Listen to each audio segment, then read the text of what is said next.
Have you ever thought about how much of the person you are today is actually you? Not your name, not where you were born, I mean your opinions, your ambitions, your definition of success, even your personality. Because when I really started thinking about it, I realized something that honestly made me uncomfortable. Most of us spend our entire lives learning about the world, but almost no time learning about ourselves or looking inside ourselves. From the day we're born, we're constantly being taught what matters. At school, we learn what's considered smart, later we learn what's considered successful, and social media tells us what confidence looks like, what beauty looks like, what an exciting life looks like. Our parents, our friends, our culture, they all shape us in some way. None of those things are necessarily bad. I mean, yeah, social media is. The problem is that after 20 or 30 years, it becomes incredibly difficult to separate what you genuinely want from what you've simply been taught to want. You slowly stop asking yourself, what do I actually want? And instead you just start asking, what should I want? And I don't think most people even notice it's happening. I certainly didn't.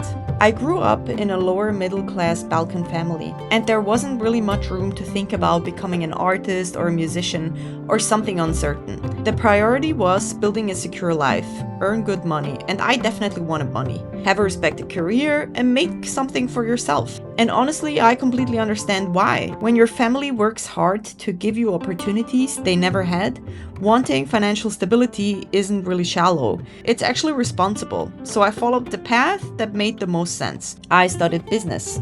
But then tech became the exciting industry, so I studied software engineering as well. I became a tech product manager and worked for some of the most successful companies around the world.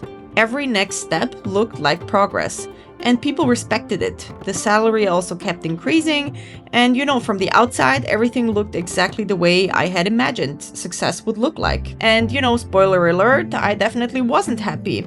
The more successful I became on paper, the less connected I actually felt to myself. And that wasn't because I hated my job, and it wasn't because those companies were bad. I mean, yeah, some of them were, but it was rather because I realized something. I had become really good at building the life I thought I was supposed to build. I had spent years learning what other people valued. I had almost never spent time learning what actually drove me. That realization changed something for me, and honestly, at the beginning, I felt empty. So after some crying, I didn't just suddenly quit my job or book a one-way ticket to Bali to find me. I didn't have some movie moment where I suddenly discovered my purpose. I just started making time to get to know myself.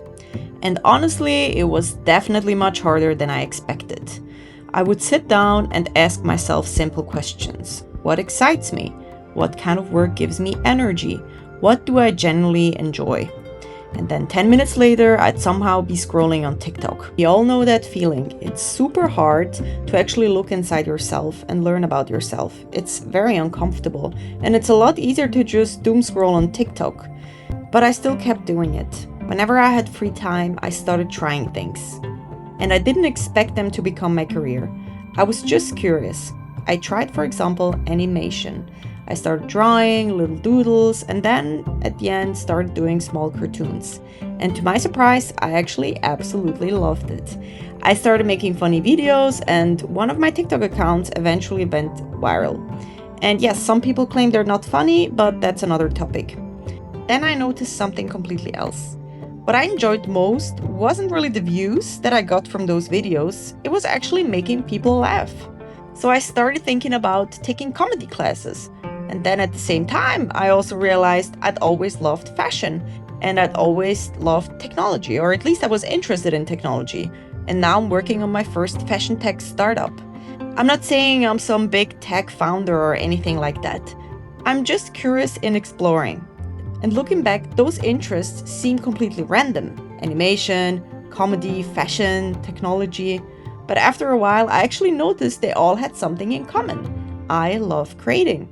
That's something I never would have figured out by sitting in a room trying to think harder who I was. I figured it out because I kept running little experiments, so by doing. And I think that's something anyone can do. You don't need to quit your job, you don't need unlimited money, you don't need 6 months of, find yourself.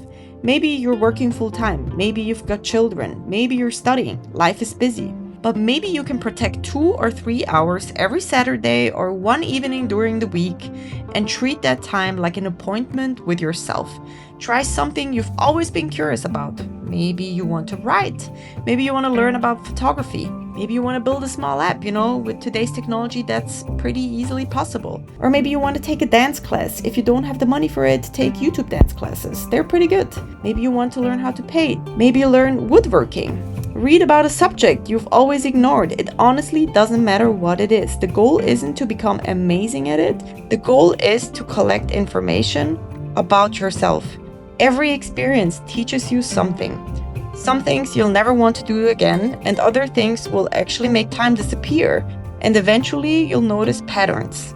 And those patterns tell you much more about yourself than sitting around trying to find your passion. So if there's one thing I'd leave you with, it's this. Spend a little less time learning who the world wants you to be, and a little more time learning who you want to become. Because if you never really take the time to discover yourself, someone else will happily define you for you. And that would be a shame. You only get one life. It might as well be one that actually feels like yours.